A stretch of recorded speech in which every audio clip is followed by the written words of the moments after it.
नमस्कार। ज्योतिष शास्त्र में श्रद्धा और विश्वास रखने वाले सभी जातकों का पारलौकिक जगत चैनल में बहुत बहुत स्वागत है।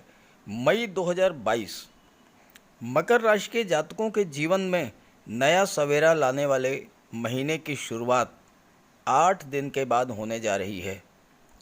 वैसे तो अप्रैल 2022 में ही सभी ग्रहों ने राशि परिवर्तन किया था और अब उस राशि परिवर्तन का प्रभाव, उसका फल आपको मई में मिलने वाला है। जबरदस्त धन लाभ, नई नौकरी, नया व्यापार, शादी ब्याह, संतान की प्राप्ति, विदेश यात्रा, उच्च शिक्षा, भूमि भवन वाहन का सुख, ये सब आपको मई 2000 में मिलने की शुरुआत होने वाली है। क्योंकि मई में भी ग्रहों का इतना अद्भुत संयोजन देखने को मिल रहा है आपकी कुंडली में, जिससे आपके जीवन की दशा और दिशा दोनों ही बदलने वाली है। धन के कारक शुक्र आपकी कुंडली में उच्च के हो रहे हैं। सरकारी नौकरी के कारक सूर्य उच्च के हैं। देवगुरु स्वराशि में है और बुध वक्री हो रहे हैं, जो कि वक्री अवस्था में और भी शुभ फल देते हैं। तो इन ग्रह स्थितियों का आपके जीवन पर क्या प्रभाव पड़ेगा, इसी का विश्लेषण करेंगे इस वीडियो में। साथ ही साथ 29 अप्रैल से साढ़े साती का अंतिम चरण भी शुरू हो चुका है मकर राशि के जातकों के लिए, जिसमें शनिदेव आपको आपके परिश्रम का फल भी प्रदान करेंगे। तो इस पर विशेष चर्चा करेंगे। साथ ही धर्म, कर्म, अध्यात्म और उपायों पर भी चर्चा करेंगे इस वीडियो में। तो चलिए वीडियो शुरू करते हैं। तो ये है मकर राशि के जातकों की कुंडली। आपके लग्न के स्वामी हैं शनिदेव, जो कि 29 अप्रैल को राशि परिवर्तन करके अपनी मूल त्रिकोण राशि कुंभ राशि में गोचर कर रहे हैं और कुंडली के धन भाव में गोचर कर रहे हैं। मंगल 17 मई तक धन भाव में है और मंगल यहाँ पर महाधनी योग बना रहे हैं, क्योंकि मंगल लाभ भाव के स्वामी हैं और धन भाव में गोचर कर रहे हैं। 17 मई को मंगल पराक्रम भाव में गोचर कर जाएंगे। देवगुरु पराक्रम भाव में ही गोचर कर रहे हैं और स्वराशि मीन राशि में है। शुक्र 24 मई तक पराक्रम भाव में गोचर करेंगे और उसके बाद कुंडली के चतुर्थ भाव में गोचर कर जाएंगे।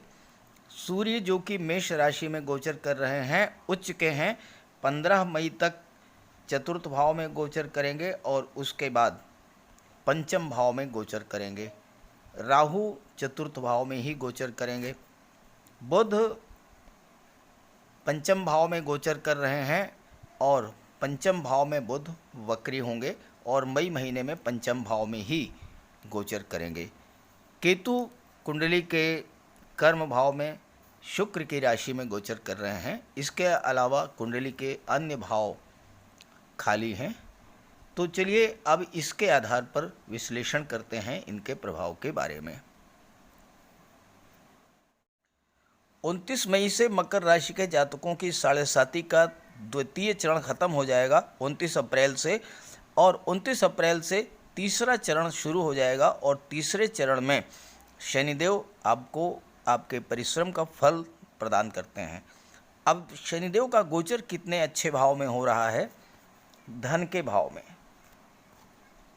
देखिए, शनि यहाँ पर धन भाव के स्वामी हैं और धन भाव में ही गोचर कर रहे हैं। तो ऐसे में कामधेनु योग बन रहा है, लक्ष्मी का योग बन रहा है। कामधेनु एक ऐसी गाय है जिससे आप जो मांगें, आपकी जो इच्छा हो, वह इच्छा पूरी करने वाली है। तो यहाँ पर शनि आपको धन की दृष्टि से बहुत ही श्रेष्ठ लाभ देंगे और साथ ही साथ 17 मई तक मंगल भी महाधनी योग बना रहे हैं। महाधनी योग, चूँकि मंगल लाभ भाव के स्वामी हैं और धन भाव में गोचर कर रहे हैं, तो महाधनी योग बनेगा। तो मंगल आपको भूमि भवन का सुख प्रदान करेंगे और शनि आपसे परिश्रम जरूर कराएंगे, लेकिन परिश्रम के बाद बहुत अच्छा रिजल्ट देंगे। धन की दृष्टि से मंगल और शनि का धन के भाव में गोचर करना बहुत ही बेहतर है। और शनिदेव की तीसरी दृष्टि पड़ेगी कुंडली के चतुर्थ भाव पर, जहाँ से भौतिक सुखों का, माता का विचार किया जाता है। शनि आपकी मातृभूमि से दूरी बना देंगे, विदेश भेज देंगे। और विदेश भाव के स्वामी देवगुरु बृहस्पति है, जो कि कुंडली के पराक्रम भाव में गोचर कर रहे हैं। तो विदेश में जाकर के आपकी भाग्योन्नति होगी। देखिए, यहाँ पर गुरु और शनि तात्कालिक मैत्री की स्थिति में हैं, तो ऐसी स्थिति में गुरु शनि को सपोर्ट करेंगे, शनि गुरु को सपोर्ट करेंगे। शनि मातृभूमि से दूरी बनाएंगे, गुरु आपको विदेश में लाभ दिला देंगे। विदेश आप उच्च शिक्षा के लिए जा सकते हैं, व्यापार या नौकरी के सिलसिले में जा सकते हैं, या फिर आप विदेश में जाकर के सेटल भी हो सकते हैं। अब देखिए, विदेश का मतलब मातृभूमि से दूर होना। आप जहाँ पर आपका जन्म हुआ है उससे हट करके दूसरे राज्य या दूसरे शहर में अगर आप जाते हैं तो विदेश माना जाता है। और मंगल सेकंड हाउस में है, सेकंड हाउस से वाणी का विचार किया जाता है। तो मंगल के प्रभाव से आपके वाणी में उग्रता रहेगी, इस पर आपको नियंत्रण भी रखना है। साथ ही साथ शनि की दृष्टि चतुर्थ भाव पर है, तो माता के स्वास्थ्य का भी ध्यान रखें। पारिवारिक जनों से मतभेद हो सकता है, पैतृक संपत्ति का कोई विवाद हो सकता है, लेकिन जो महत्वपूर्ण बात है वो ये है कि शनि और मंगल आपको भूमि, भवन और वाहन का सुख दिला देंगे। भूमि, भवन और वाहन, इन तीनों चीज़ों का लाभ आपको इस गोचर काल में होने जा रहा है। और यहाँ पर चतुर्थ भाव में राहु का भी गोचर है, और चतुर्थ भाव में राहु भी बहुत अच्छा रिजल्ट देते हैं, क्योंकि राहु अगर केंद्र के भाव में गोचर करते हैं तो अत्यंत श्रेष्ठ फल प्रदान करते हैं। अब यहाँ पर राहु क्या करेंगे?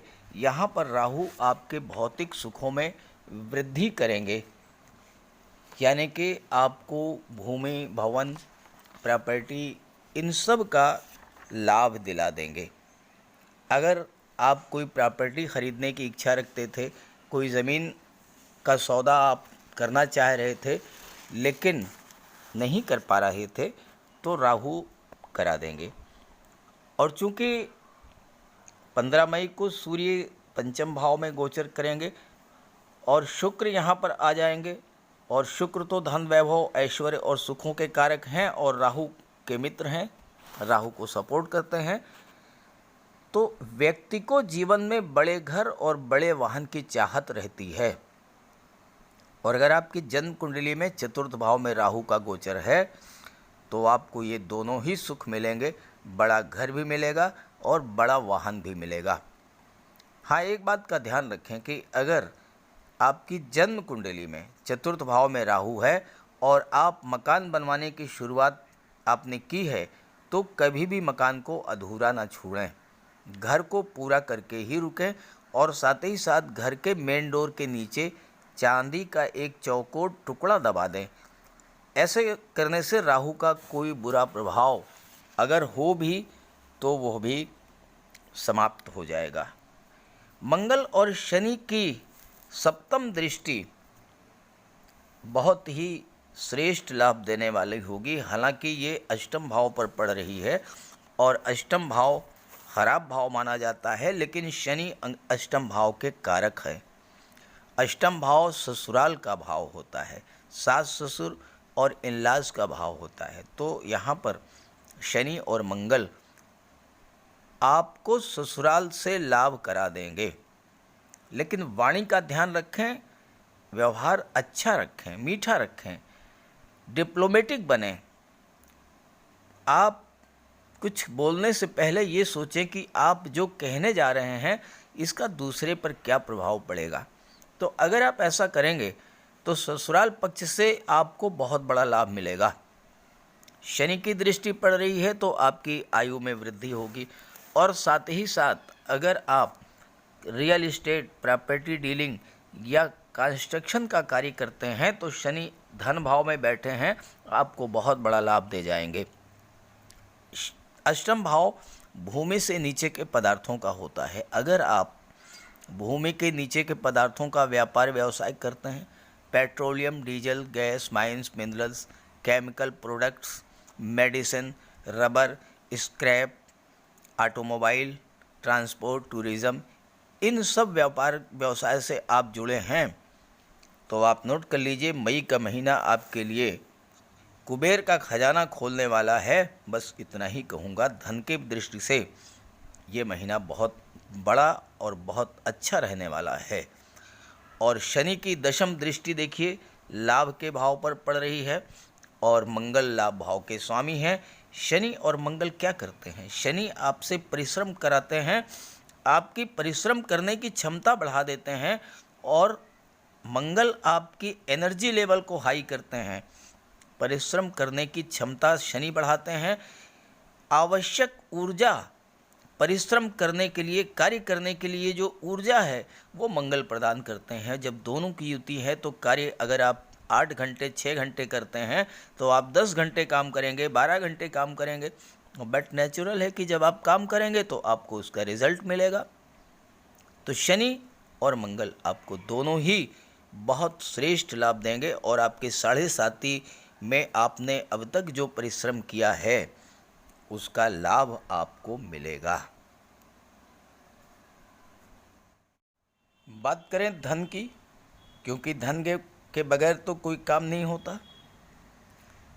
मंगल, शनि, गुरु और शुक्र और साथ में बुध, ये सभी ग्रह मई के महीने में आपको भरपूर पैसा देने वाले हैं। मंगल के बारे में तो मैंने बताया कि महाधनी योग बना रहे हैं। अब अगर आप सैन्य क्षेत्र में हैं, आप आर्मी में हैं, आप मेडिकल क्षेत्र में हैं, डॉक्टर हैं, सीएमओ हैं, सीएमएस हैं, सर्जन हैं, नर्स हैं, कंपाउंडर हैं, या आपका कोई मेडिकल स्टोर है, आपका कोई पैथोलॉजी लैब है, आपका नर्सिंग होम है, तो या फिर आप गेम्स स्पोर्ट्स से जुड़े हैं, या आप टेक्निकल फील्ड से जुड़े हैं, तो इन सभी क्षेत्र के जातकों को मंगल भरपूर पैसा देंगे। आप अपने बाहुबल से, अपने परिश्रम से बहुत अधिक धन अर्जित करेंगे। मई का महीना धन की दृष्टि से बहुत श्रेष्ठ है। और धन के जो दो प्रबल कारक हैं, देवगुरु और शुक्र, ये दोनों ही पराक्रम भाव में गोचर कर रहे हैं। देवगुरु ज्ञान, बुद्धि, विवेक के कारक हैं। शुक्र सौंदर्य, आकर्षण के कारक हैं। तीसरा भाव क्या होता है? पराक्रम और पुरुषार्थ का होता है। और यहाँ पर 17 मई को मंगल भी आ जाएंगे। कुछ लोग अपने पराक्रम से, कुछ लोग ज्ञान और बुद्धि से, और कुछ लोग अपने व्यक्तित्व, सौंदर्य, कला और अपनी कलात्मक अभिरुचि के बल पर संसार को जीतते हैं। और यहाँ पर तो संसार को जीतने के लिए 3 शक्तियाँ आपके पास पराक्रम भाव में आ रही हैं, मंगल, गुरु और शुक्र। ये इस बात पर निर्भर करता है कि 3rd हाउस में किस ग्रह का गोचर है। बात करते हैं शुक्र की। शुक्र क्या थे? शुक्र दैत्य गुरु थे, परम ज्ञानी थे, और उन्होंने अपने ज्ञान विज्ञान को इतना बढ़ा लिया था कि उनके पास मृत संजीवनी विद्या थी। तो शुक्र ज्ञान विज्ञान के कारक तो हैं ही, कला, संगीत, नृत्य, लेखन, काव्य, अभिनय के भी कारक हैं। शुक्र आकर्षण के भी कारक हैं। धन, वैभव, ऐश्वर्य, सुखों के कारक हैं। दुनिया में जितने भी जातकों ने नाम, यश और लोकप्रियता अर्जित की है वो सब शुक्र के कारक। और शुक्र सबसे जो महत्वपूर्ण बात है वो ये है कि शुक्र उच्च के हैं, मीन राशि में गोचर कर रहे हैं और मीन राशि में शुक्र उच्च के होते हैं। कुंडली में आपके बहुत ही बलवान हैं उच्च के शुक्र, आपके कार्य में परफेक्शन लाएंगे। जब तक आप अपने कार्य को बारीकी से निरीक्षण करके उससे संतुष्ट नहीं हो जाते, तब तक उस कार्य में नए नए संशोधन सुधार करते रहेंगे। और इससे क्या होता है कि अत्यंत उत्कृष्ट श्रेणी का परिणाम आपको प्राप्त होता है। आपके कार्य से, आपके व्यक्तित्व से, मधुर वाणी से और मिलनसार व्यवहार से निरंतर आपकी लोकप्रियता बढ़ती जाती है। लोग आपको फॉलो करते हैं, लोग आपके पीछे भागते हैं, क्योंकि यही शुक्र का प्रभाव होता है। और शुक्र के साथ यहाँ पर देवगुरु भी हैं, जो बुद्धि, ज्ञान, इंटेलिजेंस के कारक हैं। गुरु आपकी मेंटल पावर को बढ़ा देंगे, सोचने समझने की क्षमता को बढ़ा देंगे, नए नए विचार, नए नए इनोवेशंस आपको प्रदान करेंगे। और मंगल आपके बाहुबल को बढ़ाएंगे, आपके अंदर पराक्रम, साहस, ऊर्जा का संचार करेंगे। तो जब अपने मनमोहक व्यक्तित्व, मीठी वाणी, मिलनसार व्यवहार, बुद्धिबल, कौशल, स्किल के साथ आप कर्म क्षेत्र में उतरेंगे तो सफलता आपके कदम चूमेगी। और जहाँ तक कार्य क्षेत्र की बात है, दशम भाव के स्वामी भी शुक्र हैं और शुक्र उच्च के हो रहे हैं। इस पर आगे चर्चा करेंगे। यहाँ पर केतु का गोचर है और केतु की दृष्टि शुक्र पर पड़ रही है, तो केतु शुक्र के प्रभाव को कई गुना बढ़ा देंगे। केतु शुक्र की राशि में गोचर कर रहे हैं और शुक्र की राशि में गोचर करते हुए केतु का अर्थ ही होता है बुलंदी, ऊंचाई। इस पर आगे बात करेंगे।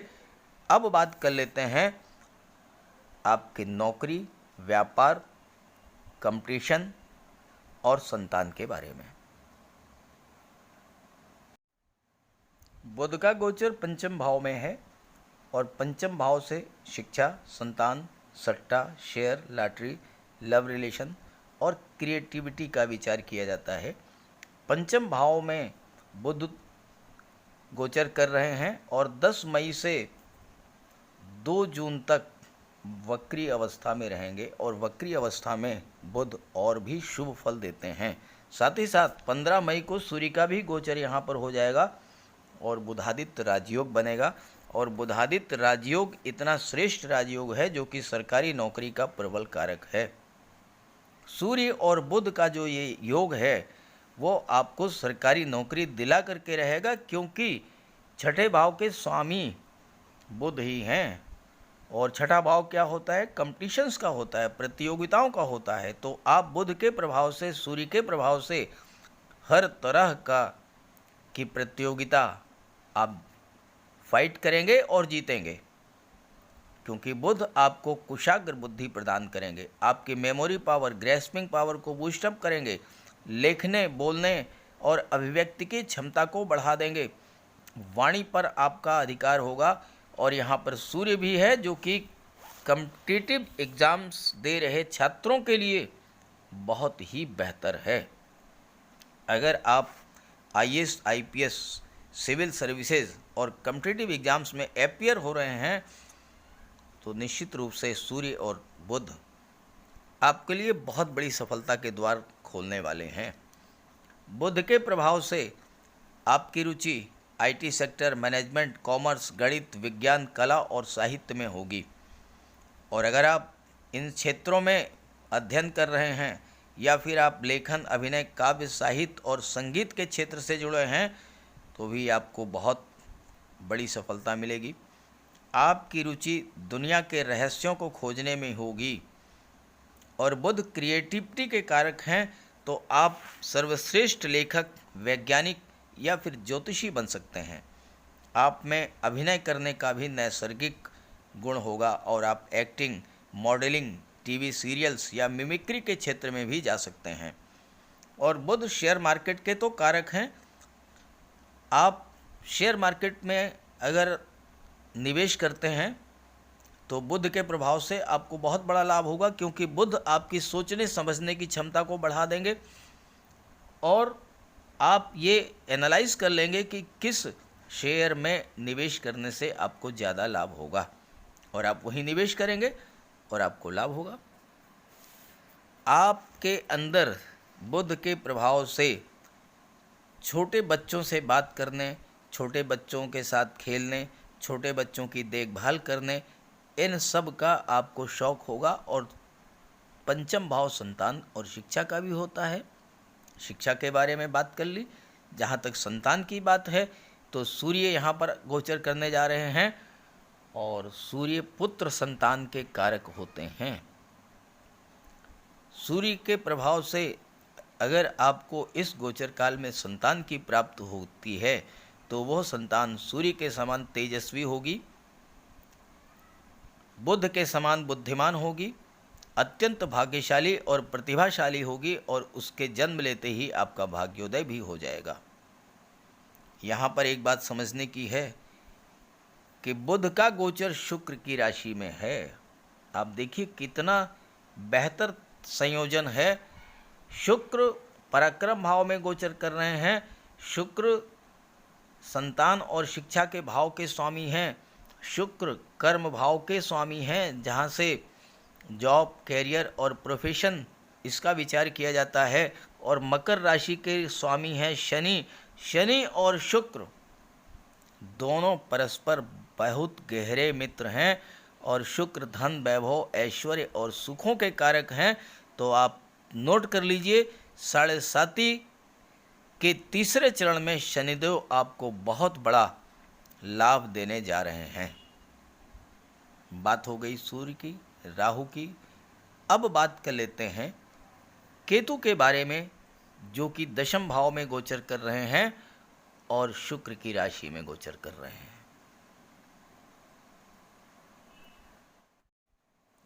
केतु आपके कुंडली के दशम भाव में गोचर कर रहे हैं और केतु के प्रभाव को समझने के लिए ये समझना जरूरी है कि केतु का गोचर किस ग्रह की राशि में है। अब देखिए यहाँ पर 7 लिखा है। 7 का अर्थ है तुला राशि और तुला राशि के स्वामी शुक्र हैं। तो केतु का गोचर शुक्र के राशि में हो रहा है तो केतु का प्रभाव भी शुक्र जैसा ही होगा। दूसरी बात, केतु का अर्थ होता है ऊंचाई या बुलंदी। तो केतु शुक्र के प्रभाव को कई गुना बढ़ा देंगे। और अभी तो शुक्र पराक्रम भाव में है, 24 मई को शुक्र सुख भाव में आ जाएंगे और जैसे ही सुख भाव में शुक्र आएंगे, केतु और शुक्र की परस्पर दृष्टि संबंध बनेगा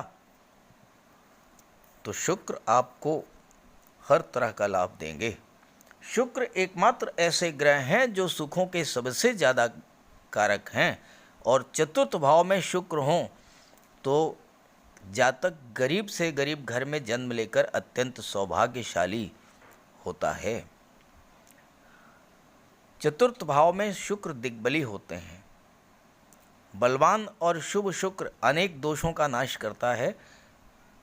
देवगुरु और शुक्र 2 ऐसे ग्रह हैं जो कि अगर आपकी कुंडली में बलवान स्थिति में हो तो कुंडली के किसी भी अन्य भाव में गोचर कर रहे किसी ग्रह का कोई अशुभ प्रभाव आप पर नहीं पड़ेगा। तो शुक्र आपके जीवन को भौतिक सुख सुविधाओं से परिपूर्ण कर देंगे। आकर्षक व्यक्तित्व होगा। कला और सौंदर्य के प्रति आपका रुझान होगा। शुक्र आपको दीर्घायु बनाएंगे, स्वस्थ, सुखी, मृदुभाषी, विद्वान और राजकार्य में दक्ष बनाएंगे। अगर आप महिला हैं तो आप अत्यधिक लोकप्रिय होंगी, भाग्यवान होंगी, उच्च पद मिलेगा, व्यवहार कुशल होंगी, राजकार्य में दक्ष होंगी और आपका घर सभी सुख सुविधा के साधनों से परिपूर्ण होगा और अल्प परिश्रम से ही आपके कार्य सिद्ध हो जाएंगे। साथ ही साथ शुक्र आपका ज्वेलरी बॉक्स भी ऑर्नामेंट से फुलफिल करके रखेंगे। शुक्र विवाह के कारक हैं और दिग्बली शुक्र विवाह करा देते हैं। खूबसूरत जीवन साथी प्राप्त होता है, धनाढ्य ससुराल प्राप्त होती है। ऐसे जातकों की कला में रुचि होती है और ऐसे जातक उच्च कोटि के कलाकार भी बनते हैं। साथ ही साथ शुक्र घर, जमीन, जायदाद, वाहन का पूर्ण सुख दिलाएंगे। आप अत्यंत धनवान होंगे और धार्मिक कार्यों में रुचि होगी। चूँकि देवगुरु 12वें भाव के स्वामी हैं और देवगुरु धर्म और सत्कर्म के कारक हैं। सौंदर्य के प्रति प्रबल आकर्षण होगा आपके अंदर, उच्च कोटि का रहन सहन होगा, खुद को सजाने संवारने में धन और समय खर्च करेंगे, जिससे दूसरों के आकर्षण के केंद्र बनेंगे आप। देश विदेश में सम्मानित होंगे और देश विदेश से आप प्रचुर मात्रा में धन भी अर्जित करेंगे। अब आप मुझसे एक प्रश्न करेंगे, हर बिंदु पर चर्चा कर ली मैंने, लेकिन विवाह के बारे में कोई चर्चा नहीं की। तो देखिए, विवाह के कारक गुरु हैं और शुक्र हैं, और दोनों ही एक साथ बैठे हुए हैं। पराक्रम के भाव पर दृष्टि पड़ रही है, भाग्य भाव पर। भाग्य के स्वामी हैं बुध। बुध गुरु और शुक्र दोनों के मित्र हैं। तो भाग्य के सपोर्ट से आपका विवाह निश्चित रूप से होगा। देवगुरु की पंचम दृष्टि सप्तम भाव पर पड़ रही है। सप्तम भाव दाम्पत्य सुख, विवाह। तो देवगुरु विवाह के कारक हैं, कन्याओं के लिए विवाह के कारक हैं। और अगर किसी कन्या का विवाह किसी वजह से अभी तक बाधित था, नहीं हो पा रहा था, और अगर वो देवगुरु की उपासना करे, देवगुरु का उपाय करे, तो आप देखिए कि निश्चित रूप से भाग्य का प्रबल सपोर्ट मिलेगा और उसका विवाह हो जाएगा। जहाँ तक पुरुषों की बात है, शुक्र 24 मई को चतुर्थ भाव में गोचर कर जाएंगे, और चतुर्थ भाव में गोचर करते ही आपके सुखों में वृद्धि करेंगे। तो सुख नौकरी मिलने से या फिर विवाह होने से, दो महत्वपूर्ण बिंदु हैं जिससे सुख मिलता है। नौकरी होगी तो पैसा होगा, ऐसा होगा तो घर ज़मीन जायदाद खरीदेंगे। विवाह होगा तो आपका जीवन आगे बढ़ेगा, वंश आगे बढ़ेगा, सुखों की प्राप्ति होगी। तो इन सभी चीज़ों के कारक देवगुरु हैं, और देवगुरु की दृष्टि भाग्य के भाव पर पड़ रही है, देवगुरु की दृष्टि विवाह के भाव पर पड़ रही है, और देवगुरु की दृष्टि लाभ के भाव पर भी पड़ रही है। तो देवगुरु आपको हर तरह का लाभ देंगे, धन का भी, संतान का भी, विवाह का भी, सभी कुछ देवगुरु आपके लिए लेकर के आ रहे हैं मई 2022 में।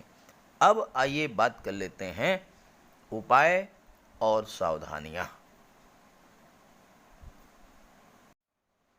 आपकी जन्म कुंडली में जो भी ग्रह अंश बल से कमज़ोर हों या पीड़ित हों, तो उनका उपाय ज़रूर कीजिए। उपाय करेंगे, ग्रह को बल मिलेगा और आपको उसका पूरा लाभ मिलेगा। हमारे जीवन पर सर्वाधिक प्रभाव पड़ता है सूर्य, गुरु, शनि और मंगल का। तो सूर्यदेव के लिए सूर्यदेव की उपासना कीजिए। रविवार के दिन तांबे के लोटे में जल, अक्षत, लाल पुष्प, रोली, चंदन डाल करके सूर्यदेव को अर्घ्य दीजिए। और ध्यान रखें कि सूर्यदेव को अर्घ्य आपको 3 बार में देना है, मतलब 1 लोटे जल को 3 बार में अर्घ्य देना है। और साथ ही साथ गायत्री मंत्र का पाठ करें, आदित्य हृदय स्तोत्र का पाठ करें, पिता का सम्मान करें, पिता की सेवा करें। देवगुरु के लिए माता पिता, गुरु, वृद्ध जनों की सेवा करें, उनका सम्मान करें। और धर्म कर्म में जितनी आपकी रुचि होती है, क्योंकि देवगुरु 12वें भाव के स्वामी होते हैं, और 12वां भाव धर्म, अध्यात्म और मोक्ष का होता है। जितना आपकी रुचि धर्म कर्म में होगी, जितना आप ज़्यादा से ज़्यादा गरीबों की मदद करेंगे, जितना ज़्यादा आपके अंदर सेवा भाव होगा, अनाथालय, वृद्धाश्रम, अस्पताल, कुष्ठ आश्रम, ऐसी जगहों पर जा कर के फल, मिष्ठान, वस्त्र, भोजन, इन सब का वितरण अगर आप करते हैं, गरीबों की सेवा करते हैं, तो देवगुरु भी प्रसन्न होंगे और शनिदेव भी प्रसन्न होंगे। जहाँ तक मंगल की बात है, आप बजरंग बली की उपासना करें, हनुमान चालीसा का पाठ करें, बजरंग बली के मंदिर जाएं, उनके चरणों का सिंदूर अपने मस्तक पर धारण करें, कुछ देर बैठें उनके सामने, अपनी बात कहें उनसे। जब भी आप किसी भी आराध्य की आराधना करें तो पूरे मन से करें, चाहे आप बजरंग बली की उपासना करें, भगवान भोले शंकर की करें, विष्णु जी की करें, गणेश जी की करें, पूरे मन से करें। भले ही 10 मिनट के लिए ही आप आराधना करें, लेकिन उस समय आप संसार को भुला दें और केवल आराध्य और आराधक होना चाहिए। और अगर आप बजरंग बली की उपासना करेंगे तो राहु, शनि और मंगल तीनों का उपाय हो जाएगा। एक चांदी की चेन या चांदी की अंगूठी आप धारण करें तो इससे मंगल और शुक्र का उपाय हो जाएगा। माता लक्ष्मी की उपासना करें, शुक्र का उपाय हो जाएगा। कन्याओं को भोजन कराएं, मिष्ठान्न खिलाएं, शुक्र का उपाय होगा। और गर्मी का मौसम है, पशु पक्षियों को जल और भोजन अगर आप देते हैं, अपने छत पर एक प्याले में पानी रख दीजिए, एक कटोरे में थोड़े से चावल है, गेहूं है या बाजरा है रख दीजिए। पक्षी आएंगे, भोजन करेंगे, पानी पिएंगे और आपको दुआ देंगे, आशीर्वाद देंगे। साथ ही साथ चंद्रमा को बल जरूर दीजिए। चंद्रमा क्या है? आपका मन है। अगर आपका मन स्थिर है तो आपको किसी तरह की कोई समस्या नहीं आएगी। तो भगवान भोले शंकर की उपासना कीजिए सोमवार के दिन। काली गाय, काले कुत्ते और कौवे को भोजन दीजिए, केतु प्रसन्न रहेंगे। घर में मोर पंख लगाइए, अपने कार्यस्थल पर मोर पंख लगाइए। एक सुरमे की डिबिया हर समय आप अपने बैग में रखिए, राहु का उपाय हो जाएगा। और जहाँ तक बुध के लिए, आपके घर में कोई कन्या होगी, बेटी, बहन, भतीजी, आप जब भी घर से बाहर से घर की ओर आएँ तो उस बच्ची के लिए कोई छोटा मोटा उपहार ज़रूर लेकर के आएँ। खिलौने हैं, मिठाई है, चॉकलेट है या ऐसी कोई चीज़। और किन्नर कहीं भी अगर आपको रास्ते में मिल जाए तो किन्नर को 10-20 रुपए दीजिए। गौ माता की सेवा कीजिए, बुध आपसे प्रसन्न रहेंगे। तो ये बहुत छोटे छोटे और बहुत आसान से उपाय होंगे हैं, लेकिन अगर आप इन उपायों को करते हैं तो आप निश्चित रूप से समझ लीजिए कि सभी ग्रहों का आपको शुभ फल प्राप्त होगा और आपके जीवन में सुख, समृद्धि और संपन्नता आएगी। तो उपाय जरूर कीजिएगा। सभी ग्रहों की कृपा दृष्टि आप पर बनी रहे, इसी भावना के साथ आप सभी का बहुत बहुत धन्यवाद। नमस्कार।